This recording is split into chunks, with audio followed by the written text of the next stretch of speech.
Innal hamdalillah nahmaduhu wa nasta'inuhu wa nastaghfiruhu wa nastahdihi wa na'udzu bihi min syururi anfusina wa min sayyiati a'malina. May yahdihillahu fala mudilla lahu wa may yudlil fala hadiya lahu. Asyhadu an la ilaha illallah wahdahu la syarika lah wa asyhadu anna Muhammadan abduhu wa rasuluhu la nabiyya ba'dah. Allahumma salli wa sallim wa barik ala habibina wa syafi'ina wa qurrati a'yunina sayyidina wa maulana Muhammad wa ala alihi wa ashabihi wa sallim tasliman katsira. Amma ba'du, fa ya ayyuhal muslimun ittaqullah. Usikum wa nafsi awwalan bi taqwallahi wa ta'atihi faqad fazal muttaqun. Qala Allah Ta'ala fil Qur'anil Karim, a'udzu billahi minasy syaithanir rajim. Ya ayyuhalladzina amanu taqullaha haqqa tuqatih wa la tamutunna illa wa antum muslimun. Shadaqallahul azim. Ma'asyiral hadirin jamaah Jumu'ah rahimakumullah. Melalui mimbar ini saya mengingatkan pada diri saya dan tidak lupa kepada para jamaah Jum'ah sekalian untuk kita senantiasa berusaha meningkatkan iman dan takwa kita kepada Allah dengan sebenar-benarnya. Setidaknya kita selalu berusaha melaksanakan apa yang telah diperintahkan oleh Allah dan berusaha sekuat tenaga menjauhi apa yang telah dilarang olehnya. Karena dengan bekal takwa inilah kita akan memperoleh keselamatan dan kebahagiaan yang hakiki di dunia dan di akhirat. Ma'asyiral hadirin rahimakumullah. Saking pentingnya terkait dengan peningkatan takwa ini, maka tidak henti-hentinya setiap khutbah Jumat pasti khatib menyampaikan pesan takwa. Karena sesungguhnya takwa inilah yang menyelamatkan kita. Ma'asyiral hadirin rahimakumullah. Terkait dengan takwa ini, maka sesungguhnya dimensi ketakwaan sangatlah luas. Jika kita baca di dalam buku yang ditulis oleh Profesor Dr. Kiai Haji Muhammad Tolha Hasan, beliau menulis bahwa takwa adalah prestasi rohani yang berangkat dari potensi rohani seseorang, yaitu keimanan. Dimensi takwa ini sangatlah luas, sehingga ciri-ciri orang yang bertakwa dimulai dari orang yang dimensi keimanannya baik, dan kemudian dimensi ibadah mahdhahnya baik, dan kemudian dimensi ibadah-ibadah sosial juga baik. Hal ini sebagaimana dijelaskan di dalam surah Al-Baqarah di awal surah, yaitu ciri-ciri orang yang bertakwa dari ayat 3 sampai ayat 5. Dan juga terdapat di dalam surah Ali Imran, orang-orang yang bertakwa bukan hanya soleh secara individu, tapi ia soleh secara sosial. Di dalam surah Ali Imran ayat 134 dan 135. Ciri-ciri orang bertakwa di dalam surat ini disebutkan adalah orang yang menginfakkan sebagian dari hartanya, dari rizkinya, baik dalam keadaan lapang maupun dalam keadaan sempit. Lalu ia mampu menahan amarahnya, memberikan maaf kepada orang lain, dan tentunya adalah orang-orang yang berbuat ihsan, al-muhsinin, yaitu orang-orang yang berbuat baik. Kemudian orang-orang yang bertakwa adalah orang-orang yang apabila dia melakukan kesalahan atau berbuat sesuatu yang buruk, ia segera ingat Allah dan segera memohon ampun dan bertaubat atas apa yang telah ia perbuat. Ma'asyiral hadirin rahimakumullah. Pesan takwa yang selalu didengungkan oleh khatib memang ada di antara kita kaum muslimin ketika mengikuti sholat Jumat, mengikuti ibadah Jumat. Ketika ia kembali pulang ke rumahnya, ke masyarakatnya, maka ketakwaannya meningkat. Tetapi mungkin boleh jadi ada di antara kita yang ibadah Jumat hanya menjadi ritual belaka, tapi tidak memberikan dampak yang signifikan. Na'udzubillah, tsumma na'udzubillah. Ayyuhal hadirun rahimakumullah. Ciri-ciri orang bertakwa telah digambarkan dalam berbagai ayat Al-Quran. Tetapi setidaknya yang dapat kita petik dan dapat kita tangkap, orang yang bertakwa dari ciri-ciri itu dapat dibingkai dalam dua hal. Allah Subhanahu wa taala berfirman dalam surah Ali Imran 133, "Wasari'u ila maghfiratin min rabbikum wa jannatin 'arduha as-samawati wal ardu u'iddat lil muttaqin." Terjemah maknanya adalah, bersegeralah kalian semua kepada ampunan dari Tuhan kalian, dan bersegeralah menuju surga yang luasnya seluas langit dan bumi, yang disiapkan dan disediakan bagi orang-orang yang bertakwa. Ayyuhal hadirun rahimakumullah. Dua bingkai yang bisa kita tarik dari ayat ini adalah, orang yang bertakwa yang pertama, ia selalu bersegera, ia selalu berlomba-lomba saling bercepat-cepat menuju ampunan Tuhan, yaitu ampunan Allah Subhanahu wa taala. Dan yang kedua, orang yang bertakwa adalah orang yang selalu bersegera untuk melakukan aneka macam kebaikan. Dalam konteks ini, Rasulullah sallallahu alaihi wasallam bersabda, "Idza sarratka hasanatuk fa anta mu'min." Apabila kebaikan yang kalian lakukan itu membuat hatimu gembira, maka itulah sesungguhnya indikator dari keimanan. Ketika kita gemar melakukan kebaikan, bahkan menyambut kebaikan itu dengan hati yang luar biasa, maka itulah sesungguhnya indikator keimanan kita. Ma'asyiral muslimin wa zumratal mu'minin rahimakumullah. Ketika seseorang selalu bersegera untuk mohon ampun dan selalu bersegera untuk berbuat baik, maka insya Allah disinilah rahmat atau kasih sayang Allah akan turun kepada orang tersebut, sehingga problem hidup kita tidak ada yang tidak terselesaikan. Semua terselesaikan, semua mendapatkan jalan keluar dari Allah. Wa may yattaqillaha yaj'al lahu makhraja. Ma'asyiral hadirin rahimakumullah. Ada salah satu kisah terkait dengan rahmat Allah Subhanahu wa taala, sebagaimana kita baca di dalam surah Maryam. Allah Subhanahu wa taala berfirman, Bismillahirrahmanirrahim. Kaf ha ya ain sad. Dzikru rahmati rabbika 'abdahu Zakaria. Ini adalah penjelasan mengenai rahmat Tuhanmu terhadap seorang hambanya yang bernama Zakaria. Rahmat Allah mencakup segala sesuatu, bahkan terhadap sesuatu yang secara nalar tidak mungkin, tapi dengan rahmat Allah dan inayatullah, maka hal itu menjadi mungkin. Ayat ini terkait dengan penjelasan kisah Nabi Zakaria yang terdapat di dalam surah Al-Anbiya. Allah Subhanahu wa taala berfirman, "Wa Zakaria idh nada rabbahu rabbi la tadharni fardan wa anta khairul warithin." فاستجبنا له ووهبنا له يحيى وأصلحنا له زوجه إنهم كانوا يسارعون في الخيرات ويدعوننا رغبا ورهبا وكانوا لنا خاشعين. Ayat ini adalah mengisahkan tentang Zakaria alaihi salam, di mana beliau selalu bermunajat dan memohon kepada Allah agar dianugerahi keturunan. Karena secara logika tidak mungkin beliau memiliki keturunan.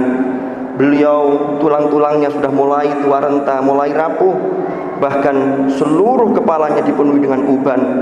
Bahkan istrinya dikisahkan dalam surah Maryam, istrinya divonis telah mandul. Tetapi Nabi Zakaria tidak pernah berputus asa. Dia selalu berdoa kepada Allah, nada rabbahu rabbi la tadharni farda wa anta khairul warithin. Ternyata disinilah rahmat dan inayah Allah turun. Fastajabna lahu, maka kami ijabah terhadap Zakaria, kami kabulkan dia. Wa wahabna lahu Yahya, dan kami anugerahkan kepada Zakaria seorang anak yang bernama Yahya. Wa aslahna lahu zaujah, dan kami sembuhkan untuknya, yaitu pasangannya, istrinya yang asalnya mandul, kemudian disembuhkan oleh Allah Subhanahu wa taala. Ayyuhal hadirun rahimakumullah. Yang menarik dalam ayat ini adalah lanjutan dari ayat ini. bahwa doa Zakaria bukanlah doa yang main-main, tetapi ia adalah doa yang serius yang didukung oleh perangkat yang memadai. Perangkat tersebut adalah yang pertama, innahum kanu yusari'una fil khairat. Innahum kanu, sesungguhnya mereka senantiasa yusari'una fil khairat, bersegera melakukan aneka macam kebajikan. Ayyuhal hadirun rahimakumullah. Di dalam disiplin kaidah tafsir, ketika ada lafaz kana lalu ketemu dengan fi'il mudhari', maka ini menunjukkan sesuatu yang terus-menerus, yang senantiasa. Sehingga Nabi Zakaria senantiasa berbuat baik untuk mendownload atau untuk mengunduh rahmat dan kasih sayang Allah Subhanahu wa taala. Bukan hanya Zakaria, tetapi juga istri beliau juga yusari'una fil khairat, karena di sini dhamirnya menggunakan jamak. Bukan hanya sampai di situ, tapi mereka berdoa secara serius, wa yad'unana raghaban wa rahaba, dan mereka senantiasa memohon kepada kami, yaitu kepada Allah, raghaban wa rahaba, dengan harap dan cemas.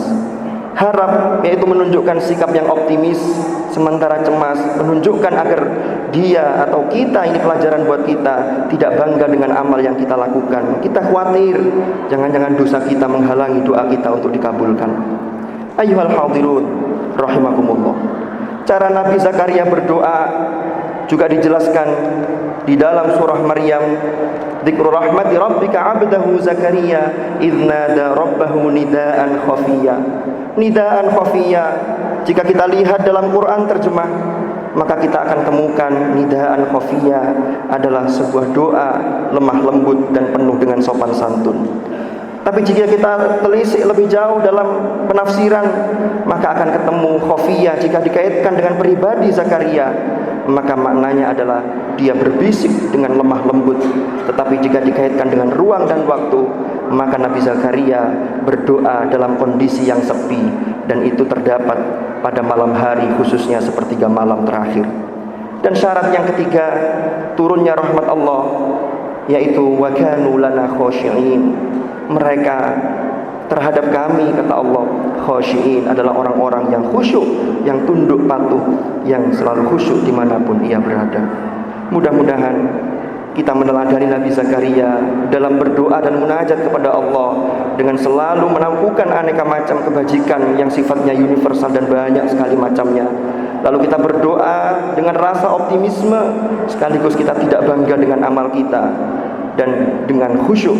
Mudah-mudahan doa kita diijabah oleh Allah Subhanahu wa taala.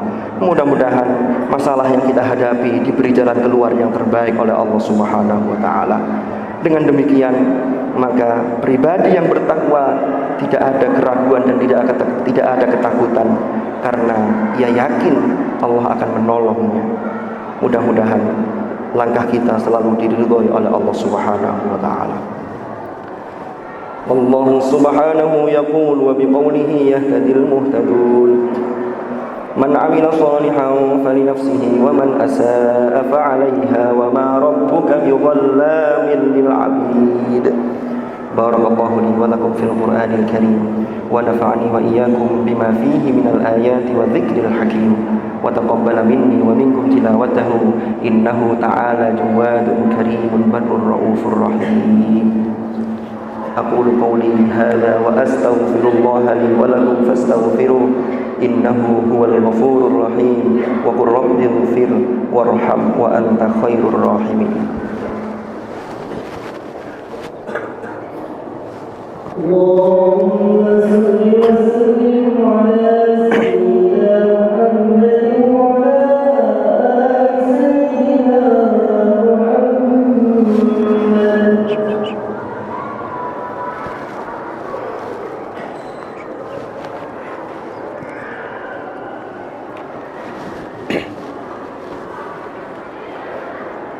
الحمد لله رب العالمين الذي خلق الموت والحياة ليبلوكم أيكم أحسن عملا وهو العزيز الغفور. أشهد أن لا إله إلا الله وحده لا شريك له وأشهد أن محمدا عبده ورسوله لا نبي بعده. اللهم صل وسلم وبارك على حبيبنا وشفيعنا وقرة أعيننا سيدنا ومولانا محمد وعلى آله الأطهار وأصحابه الأخيار ومن على منهجهم سار. أعوذ بالله من الشيطان الرجيم. بسم الله الرحمن الرحيم. والعصر إن الإنسان لفي خسر إلا الذين آمنوا وعملوا الصالحات وتواصوا بالحق وتواصوا بالصبر. صدق الله العظيم. أما بعد فيا عباد الله اتقوا الله، أوصيكم ونفسي بتقوى الله وطاعته فقد فاز من اتقى. واعلموا أن الله أمركم بأمر بدأ فيه بنفسه وثنى بملائكته وقال عز وجل إن الله وملائكته يصلون على النبي يا أيها الذين آمنوا صلوا عليه وسلموا تسليما.